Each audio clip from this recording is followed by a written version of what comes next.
量匙分量，以平羹為準確。量度凝固粉嘅分量時，記得1匙羹嘅分量係要以平羹為準確。左圖嘅量匙上，凝固粉凸起咗，咁樣係多過1量匙嘅分量。注意攪拌方法同速度。沖調飲品嘅時候，可以一邊加入凝固粉一邊攪拌，更可以喺加入凝固粉之前已經開始攪拌動作。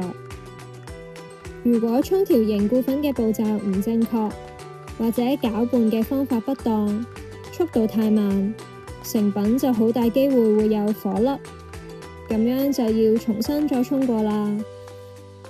使用有刻度嘅容器，或者喺飲用容器上面標示水位。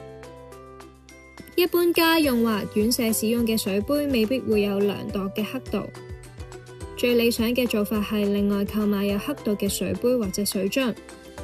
如果未能夠及時購買，可以先喺常用嘅水杯或者水樽標記100或200毫升水位。